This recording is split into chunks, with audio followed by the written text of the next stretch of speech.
¿Cómo tiene que votar el próximo paraguayo? Yo anoté 5 temas y te voy a preguntar sobre los 5. Tiene que apostar y no confiar. Es primera pregunta. Apostar es pasar. O sea, no, dejo de confiar en mi lealtad y apuesto a que puedo ganar o puedo perder. Primera pregunta es esa. Apostar, no confiar. Porque él confiaba en aquel en el cual. Ojo, es un. En segundo lugar, ¿será que la clase política se va a cortar la propia carne? Esa es la segunda pregunta. Porque solamente así vamos a salir de esta encrucijada. En tercer lugar, ¿será que si nos endeudamos? Porque hasta Santiago Peña le dijo al señor Vareiro el domingo, ¿cómo vas a hacer? Y voy a seguir endeudando, como dijo. ¿Y será que esa plata que se va a traer se va a mirar y no se va a tocar o se va a seguir robando? Ya te sigo luego, ya 3 preguntas. ¿Se va a seguir endeudando el Paraguay? Lo dijo Santiago Peña, el señor Alegre o el señor Acevedo, si ganaren. Yo también creo, vamos a tener que seguir endeudándonos, por un tiempo por lo menos. Pero ¿será que esa plata se va a aplicar? Esa es la pregunta. ¿Será que se van a cortar la propia carne y será que el paraguayo se va a animar a apostar y no confiar? 3 preguntas. Comenzamos donde quieras. Bueno, una de las cuestiones que yo veo detrás de las preguntas que planteas es si estamos dispuestos a cambiar o no. Sí. Eso está en el trasfondo de los tres. Y yo creo que en ese sentido no hemos llegado aún a un punto del malestar social que nos lleve a cortarnos la propia carne o que lo pidamos a los políticos que lo hagan. Yo creo que el margen de maniobra del endeudamiento todavía es muy grande y hay mucho cinismo y mucha hipocresía en esto. Los principales prestadores de dinero al Paraguay son los primeros grandes críticos del nivel de robo que ocurre dentro del Estado. El Banco Interamericano dice 1.650 millones de dólares se roba aquí en el Estado anualmente. El mayor prestador de plata al Estado paraguayo es el Banco Interamericano. El reporte, el primero sobre el tema del robo, se lo entregó a Benigno López. Y pocos meses después lo llevó a Benigno López de vicepresidente en Washington. O sea, a mí me parece que cuando el BID dice este tipo de datos y tiene ese tipo de reacciones, me lleva a la cuestión de preguntarme por qué lo hace. Y la única razón que explica eso es que cuando ya el Paraguay no pueda pagarle o le tenga algún campo de maniobra, decir no puedo pagar el endeudamiento que tenga contigo, el otro le diga, yo te avisé bien, yo te avisé bien de que realmente estabas robando demasiado y que tenías que cambiar tu hábito. Nuestro debate siempre ha sido sobre la cuestión de si hay que aplicar más impuestos o hay que dejar de robar. Ese es parte de nuestro tema habitual de debate.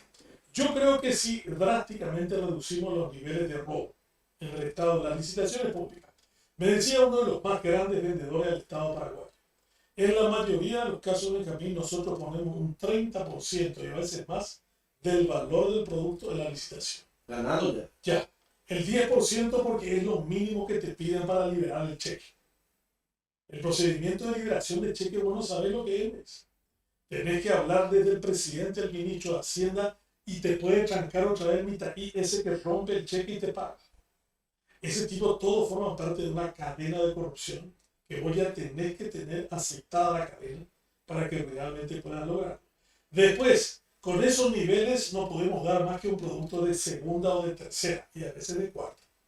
Vendemos como de primera y en realidad damos un producto de cuarta. Y eso pasa en todos los bienes y servicios. Eso pasa, por ejemplo, en la ruta que le construyó Geisel a Nicanor desde Maricá de Tigarribia hasta la frontera con Bolivia, que desapareció. Los 170 kilómetros desaparecieron. Cuando le preguntaron a la empresa, ¿cómo que ustedes hicieron esta ruta? Nos pagaron esta porquería. Nosotros hicimos la porquería. Nos preguntaron, ¿sirve o no sirve? Dijeron, esta es la licitación, de esta manera quiero que hagas, y lo hicimos.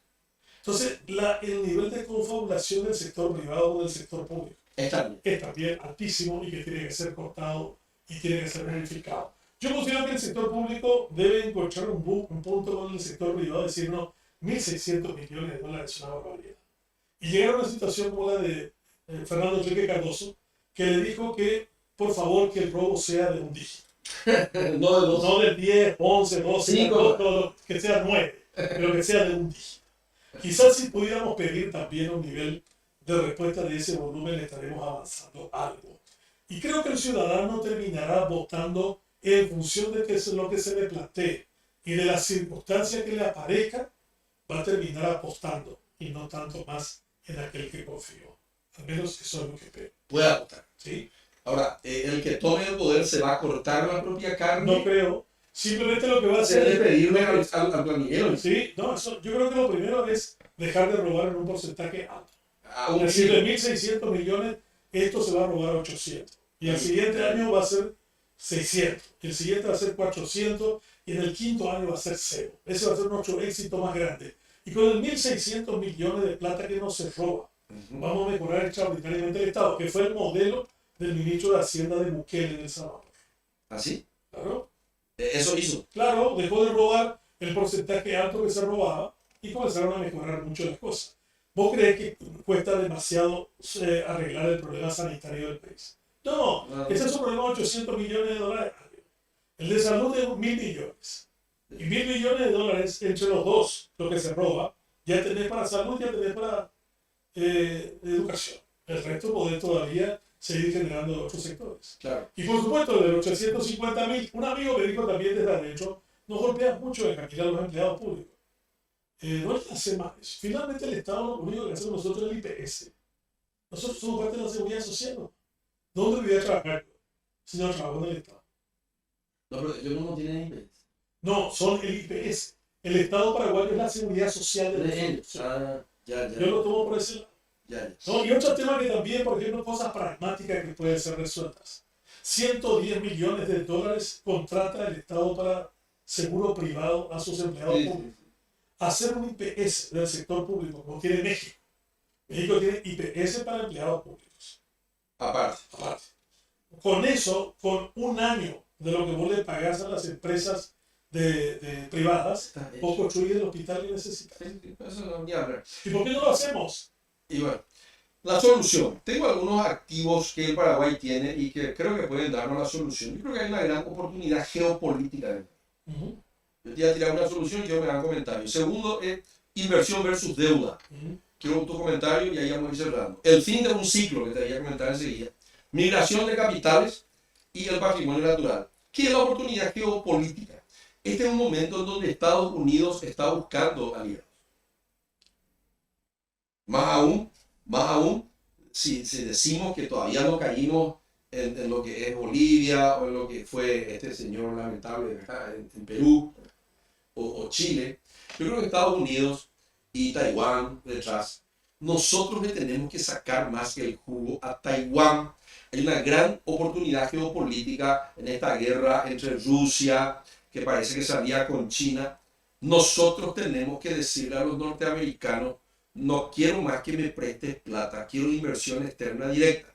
Quiero una fábrica de repuesto de General Motors y de Ford en el Chaco. Y eso solamente podés hacer vos. Atendé que te estoy tirando, para que no digan más que no hace nada. Vos tenés que tener una tarjeta u otro paraguayo de tu nivel que hable bien inglés y que entienda la cultura norteamericana. Y que se siente allá en el Departamento de Comercio y de Estado. Y en un perfecto inglés le diga al yankee esto que te estoy diciendo. Queremos en Loma Plata una fábrica de rulemanes para tu fábrica que está en San Pablo. Eso hizo Getúlio Vargas. Y eso hicieron los brasileños antes de ir a la Segunda Guerra Mundial. Le dijeron, Chamío, te vamos a mandar a estar soldados, vamos a morirnos todos. Ahí en Italia se murieron todos los rapazes. Muchos. Yo tengo amigos en Curitiba donde yo enseñaba, su abuelo se murió en Italia, viejo. Pero a cambio de la sangre de mi abuelo, quiero una fábrica de Ford y de General Motors. Y hoy tenemos la fábrica de Ford y General Motors en ABC Pauli, San Bernardo do Campo, etc. Te animás a hacer solución, como dice mi plomero, solución, doctor. ¿Entendés? Solución a esta hipótesis. ¿Será que nuestro próximo gobierno le va a sentar y le va a decir a Taiwán, Chamío, no quiero más la chequera, no quiero más que los perros se vayan de vacaciones a Taiwán? Lo que queremos es hacer obleas. ¿Saben lo que son las obleas? Tenemos silicio, tenemos agua, tenemos hidrógeno, no sé qué pistola, tenemos energía. Y la energía con el silicio es la oblea. Taiwan Semiconductor Machinery Corporation, la mayor empresa de semiconductores del mundo, que ahora Estados Unidos va a hacer sus semiconductores. Diga, estoy ya, puede ser tu primer comentario. Totalmente. Te cuento un dato más. Una ciudad en Texas llamada Laredo, que estaba completamente abandonada. en la frontera con México, ahora con la inversión que han hecho los norteamericanos de la construcción de semiconductores en suelo mexicano, con maquila, están potenciando todo el norte de México y Laredo va a recibir en los próximos 2 años 70.000 millones de dólares de inversión. El doble del PIB de Paraguay. El doble del PIB En de una Paraguay en una pequeña ciudad de 70.000 habitantes que va camino a tener 250.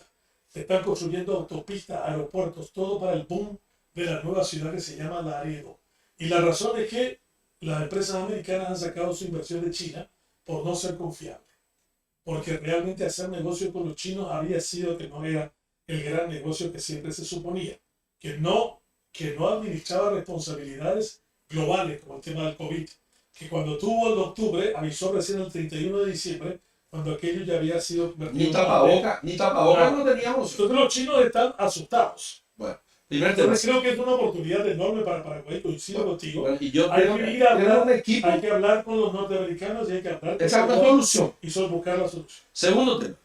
Inversión versus deuda. Yo creo que estamos detrás, ahora después de la pandemia, de la mayor migración de capitales en el mundo. En la historia de la humanidad, yo estoy enseñando esto allá, por eso estoy hablando con propiedad. De los millennials a los boomers. Al revés, de los boomers, que soy yo, a los millennials. De oriente a occidente, un ejemplo, se llama nearshoring. Nosotros tenemos el nearshoring de Brasil, como México el nearshoring del BPO, Business Process Outsourcing de Estados Unidos. Bueno. Y también del sector financiero, que después de 2008 se asustaron todos también los timberos de Wall Street y quieren invertir en activos reales. Por eso los argentinos están cayendo en bolsa y cruzan aquí el Pilcomayo y el río Paraguay y están invirtiendo en ladrillo. El edificio acá al lado donde estamos, hay 2 edificios que nos están rodeando, están construyendo. Y estos podrían bien ir a timbear a Nueva York. Entonces dijeron, vamos a invertir en activos reales. Los uruguayos que están comprando... La perla del norte llaman a Paraguay los argentinos. En este momento. Sí. Bueno. Y Concepción, que va a tener su papelera, son activos reales. Entonces yo creo que tenemos que entender, no un Rediex chiquitito. Tenemos que tener, viejo, cada embajador tiene que ser un vendedor, un hombre de negocio. Y no se le tiene que mandar por una misión de un tiempo. Se tiene que decirle, vos te vas a ir y le vas a enamorar al board de Elon Musk. Ese es tu rol. Y si no venís con el nombre, te vamos a cambiar. ¿De quién es el presidente del board? ¿Cuántas veces ya hablaste con él? Tu status report. O si no, sea el embajador. Ese es el modelo Singapur. Ah, sí, no sabía que es itinerantes. Solamente tiene 24 embajadas en el mundo y el resto son por misiones. Bueno, inversión Se versus le deuda. a alguien que sabe y conoce ese país, se le da el dinero, se le da la tarea y retorna. Bueno, el fin de un ciclo es que yo creo que ahora llegan los ciclos de los activos biológicos. Es decir, que se planta, crece. Si nosotros tenemos que recibir capitales y convertir proteína vegetal en proteína animal de marca Sadía, de marca Perdigão. ¿Cómo se llama la mayor fábrica en Estados Unidos de hamburguesas? Tiene ahí un nombre que me olvidé. Pero el Perdigão de allá, ese tenemos que traer. Y tiene que ser carne menú para McDonald's de San Pablo. Yo la otra vez me fui a Figueira Rubayá. Entre ellos ahí me quería comer asado en San Pablo. Pues ya me faltaba mi asado. Y decía carne do Chaco paraguayo, vea la picaña. O sea que estamos mandándonos, nosotros había sido a la mejor restaurante brasilero. Pero ese es para una élite, tenemos que también hacer para la hamburguesa brasilera. Y tiene que ser made by una marca, assembled in, claro. Tenemos que dejar de ser nacionalistas, que tiene que ser la marca la paraguayita. No, la paraguayita me importa un bledo. Lo que quiero es que el paraguayito y la paraguayita trabajen. Bueno, ese es un tema. Y por último, el patrimonio natural. Nosotros tenemos gente joven que hacerlo, no se está convirtiendo en bono, porque no labura por vida.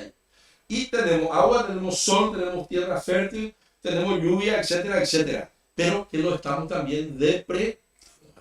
Entonces, ¿qué análisis me das para el fin del ciclo aprovechar la migración de capitales, la inversión versus la deuda y proteger el patrimonio natural. Mala y captura, vea, solución. Y solo un gobierno que realmente entienda todo lo que estuviste explicando de manera muy sencilla. Vos te llevó menos de 5 minutos. Sí, no, yo claro, quiero explicar. Y esto está muy claramente identificado. La cuestión es la voluntad. Voluptas en latín significa la capacidad de dar el paso que se necesita para avanzar. Y la voluptas es lo que no tenemos. Nosotros queremos que alguien venga y milagrosamente haga por nosotros magia, algo que realmente debemos hacerlo de forma colectiva. Nuestro empresariado paraguayo quiere que el Estado vaya y haga lobby por sus productos. No se va a las ferias. No contrata gerentes que hablan los idiomas de las ferias. No contratan a gente de los países en donde van para hacer lobby por sus productos. Nosotros tenemos, lo que voy a decir ahora, es bastante doloroso. Tenemos un empresario coguá. Y coguá en el empresario. Entonces, y quiere que la tarea de venderlo haga 8 más coguá e inútil que el Estado. El Estado, yo cuando me voy a algunos países en donde viví, digo, ¿cómo vos conocés a toda esta gente? No, macho, te digo algo, tío. Ya que yo estoy acá 7 años de embajador y nunca tuve acceso a él. Pero para eso 7 años de me han de ella, pues la contactos de crear la red. No, eso tenía que no salir, invitarlo a comer, irte a los lugares, regalar. No tenía que ser un activo. Pero nosotros acá enviamos diplomáticos para retirarse. Para el presidente excepcional, uno que quería ir a Paniagua, que quería ir a Doha. Él apenas puede ir a Guaraní. Y quería ir a Doha. ¿Para qué? Para decirle a la gente, mira hasta dónde llegué. ¿No? Y esto creo que es lamentable. Antes del final y de una reflexión conclusiva que la haré, les pido que no se olviden de hacer clic en suscripción, de suscribirse y de dar like en mi canal.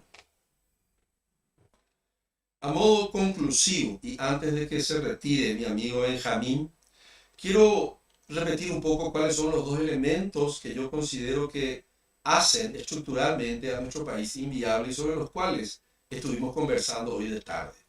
Número 1, el primitivismo productivo y número 2, el capitalismo de secuaces. Son los 2 temas a los cuales ya me he referido en varias oportunidades anteriores. El primitivismo productivo es el agropecuarismo exclusivo que extrae riqueza de la tierra de una manera fácil, siempre digo, en vez de ir hacia algo un poco más difícil, pero mucho más eficiente y más productivo, que es extraer riqueza de la inteligencia humana. La inteligencia humana, extraer riqueza, para hacer eso, uno tiene que trabajar de una manera responsable en la gestión del conocimiento. Como ejecutivo de multinacionales he descubierto que la ejecución es el eslabón perdido de los gerentes en el Paraguay. ¿Y cuáles son las características de la economía del conocimiento? En primer lugar, es que la imaginación es el principal insumo productivo. La producción dentro de la economía del conocimiento ya no utiliza el modelo jerárquico, sino redes de confianza, confiabilidad y asociativismo. En tercer lugar, que la imaginación que se usa en la economía del conocimiento, y es hacia donde debemos ir, está exenta de la ley de los rendimientos decrecientes, muy conocida por los empresarios y muy teorizada y también de manera empírica vista en las teorías económicas. En cuarto lugar, es que el mercado del conocimiento se dinamiza con ofertas y demandas crecientes en un flujo que se retroalimenta en forma permanente. Esa es otra de las características de la economía del conocimiento. Otra de las características es la innovación, pero no como algo episódico que aparece de vez en cuando, como lo hacemos hoy en industrias o en empresas inclusive del tercer sector, de los servicios. Yo creo que la innovación tiene que ser no un elemento extrínseco, sino que un elemento intrínseco, productivo, que es del día a día. Se innova todos los días en el modelo Zara, que produce ropas, donde 2 días nunca son iguales, como decía una antigua publicidad. Luego la actividad productiva es la actividad de imaginar, que libera al hombre a la antimáquina de la máquina. Y lo que es repetitivo se va a la máquina o se convierte en un algoritmo. También la economía del conocimiento le da libertad al hombre para imaginar, para crear, para innovar y para buscar nuevos horizontes.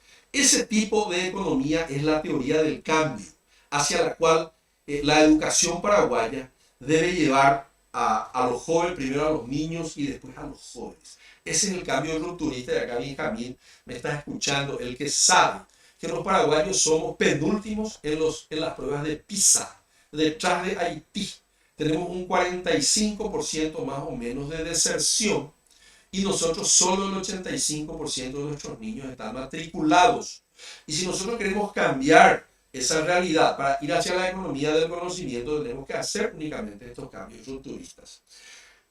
¿Qué necesita esa próxima educación? Y Benjamín va a tener que ser probablemente un protagonista, a veces como filósofo o quizá como gestor. La capacidad imaginativa de análisis y de síntesis debemos sobreponer por sobre la información muerta y enciclopédica que hoy tenemos en la escuela primaria, en la básica, en el bachillerato y también en la universidad. Esta estrella de conocimiento enciclopédico. Le convertimos en un disco duro, en un Google a los mitad, y nadie tiene la posibilidad de ser un Google porque tenemos capacidades limitadas. La profundidad sí tiene que ser selectiva.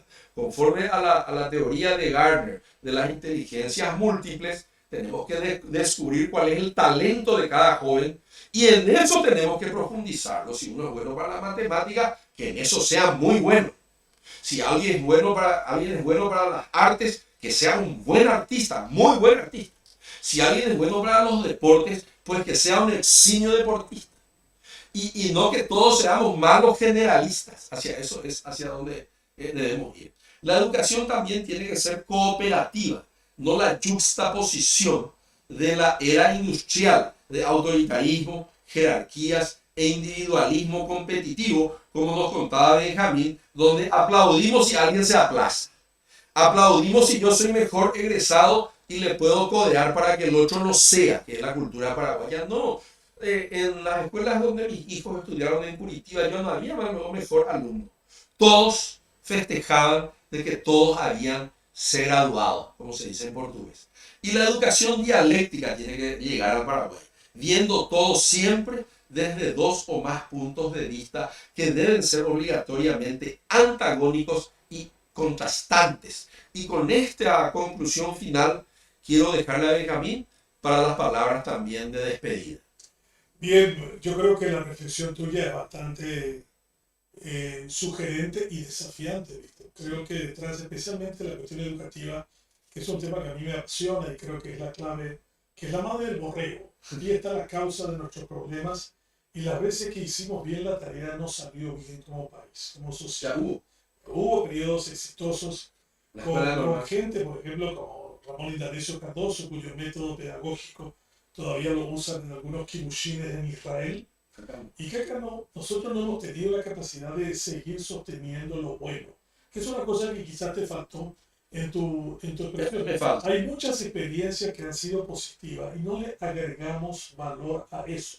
Al contrario, vimos que la decadencia era nuestra satisfacción y satisfacía nuestro ego de fracasados. Yo creo que tenemos que aprender también a que lo que han hecho bien sean también sujetos de nuestro apoyo y de nuestro estímulo. Los paraguayos somos muy avaros en el elogio y muy generosos en el insulto. Nos sale mucho más fácil lo último y lo primero nos cuesta muchísimo decir a alguien que tiene capacidad. Hay que recuperar el sentido también de orgullo, de autoestima y acabar con el resentido. La política se nos llenó de políticos que tienen odios larvales orientados hacia el fracaso. Y cuando les toca tocar una responsabilidad de fuste o de importancia, está feliz porque tiene un cargo nomás, al que llegó diciendo, con esto me exhibo ante fulano de tal, que nunca dijo que yo sería capaz de alcanzar una cosa semejante. Y esto tiene que haber un esquema, una sociedad del conjunto que realmente aupe a la persona que tenga mayor capacidad. Cuando Eligio Ayala dijo, yo no fui uno de los grandes presidentes de Paraguay solo porque tenía buenas ideas, sino porque estaba sentado sobre los hombros de los mejores hombres de este país. La generación del 90. Entonces, esa gente realmente hizo un país en serio. Un tipo como Eligio Ayala, un tipo como el capitán Bozano, el primer egresado del MIT, encargado de comprar la cañonera y fabricarla y diseñarla. Ese tipo de gente realmente nos salvó de la mutilación y la deshonra de la guerra del Chaco. Esa gente realmente hizo la tarea. El caso de una persona como Estigarribia, que la gente dice, ¿de dónde un tipo como esto tuvo tanta capacidad para administrar egos tan inmensamente grandes como Eugenio Alejandrino Garay, como Rafael Franco? Sí. Y él decía, pues ¿cómo no lo voy a hacer si yo soy el alumno de Moisés Bertoni? Moisés Bertoni fue el maestro de él en la Escuela Nacional de Agricultura. En el botánico. Porque él fue perito agrícola antes de ser milico. Ahí aprendió álgebra. Ahí aprendió todo de Bertoni. Eso es cuando le dijeron a Alejandro Magno, con sus 33 años, ¿cómo pudiste conquistar la mitad del mundo? Y él le contestó, ¿cómo no lo voy a hacer si mi maestro es Aristóteles? Bueno. Entonces, cuando uno tiene maestros de esa talla, y cuando realmente esos maestros tienen peso e influencia, no, eso se parece a un expresidente de Paraguay. Y me dijo él, maestro, a mí me dan resentido. Llego a ayuda de Chaguay, campaña, no sé si es resentido. Tem quase 100 baileiros a suceder, ¿no? Dacha ese, dacha ego a guaideño. Él odiaba profundamente y él decía, mi combustible es el resentimiento. Yo me muevo con resentimiento y con odio. Y le dije, ese es el problema que tiene, es que es un combustible de muy bajo octanaje y de duración muy corta. En cambio, si amaras, tendrías una cantidad de cubeta y además es autorreciclado, es como la batería, se va recargando con el uso que tiene. Quizás deberíamos recuperar el sentido del amor, el amor en el sentido del servicio, sí, no en el sentido romántico, y con eso podríamos construir un mejor país. Muchísimas gracias, Benjamín, por venir aquí. Y termino con una frase de Edward Deming que dice, no es necesario cambiar si no querés cambiar, dice. Él es el creador de la mejora continua. La supervivencia no es obligatoria. Muchísimas gracias y muy buenas tardes.